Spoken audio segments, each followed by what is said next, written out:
And then the next lap it had plus 17, and I'm like, I know I'm not seeing something right. Like maybe it said plus 1.7. So then I was looking up to the screen and trying to look at oh yeah, I seen Kenny down in fourth or fifth or whatever he dropped to, and I'm like, okay, something happened, and kind of looked around, and I'm like, geez, like double checking, making sure no one's sneaky right on me and can pounce. And at that point, it was like, just bring speaking it of on.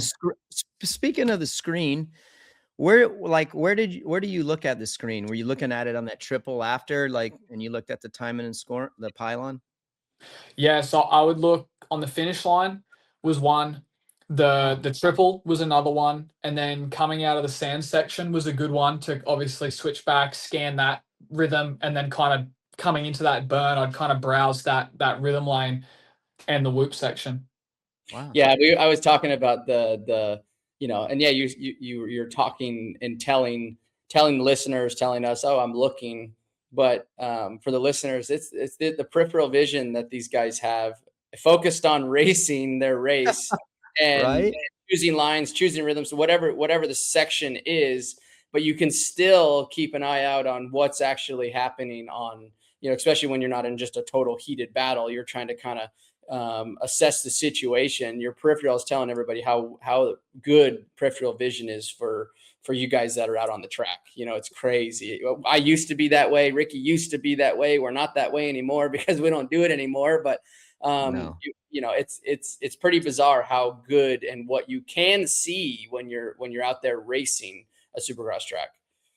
Yeah, I mean, you guys have all done it, and you have nights where you would, I bet you'd agree, you have nights where you can just feel the rut moving, you can feel every individual knob on your tire, and you feel like you could, every single rider was on the track, like you could see sounds, is what it feels like. And then other nights you don't have that same kind of feeling, so it's bit of a fight or flight instinct, I guess, out there when you're in the heat of the moment, Hey, I have a question.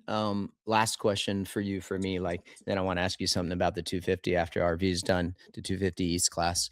But as far as your goals for the season so far, and I was a super goal oriented dude. I had my targets of where I wanted to be at certain stages of the championship, how many wins, what I want. And I would never tell anybody and I'm not asking you to tell us, but have you hit your, other than the championship, because we're not there yet. Mm-hmm. Have you hit your targets so far that what you set and just have you hit those marks yet? Yeah, I've hit, obviously, like you said, the big one, but the three that I really wanted to hit was be a podium guy every weekend, which I think obviously there was Anaheim, Seattle, but more or less been a contender every single weekend, which was extremely important to me. I wanted to beat Cooper Webb at Dallas, and I wanted to beat Eli at Daytona, and we were freaking close to Eli at Daytona. But those were just bucket list ones for me that were good. Yeah. That's great. Yeah, and I think it's good to have those mid-season goals and not just, I mean, obviously everybody knows championship is the main focus, is the main goal, but you can't get to that round 17. I mean, obviously you can, but you can't get to that round 17 in your position, I don't think, unless you have mid-season or quarterly goals to hit. Consistency is one of them. You've been the most consistent all season.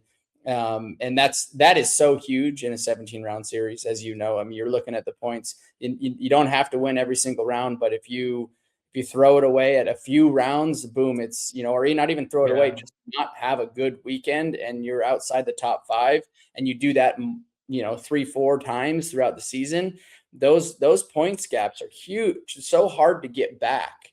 And if you can stay consistent, that's just, it puts you in your position where you're at now, along with knocking down some race wins. And, those are huge. That helps so much over the course of 17 rounds.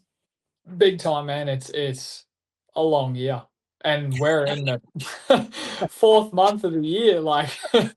I'm Feels like dude, we've been at it for 8 months, dude.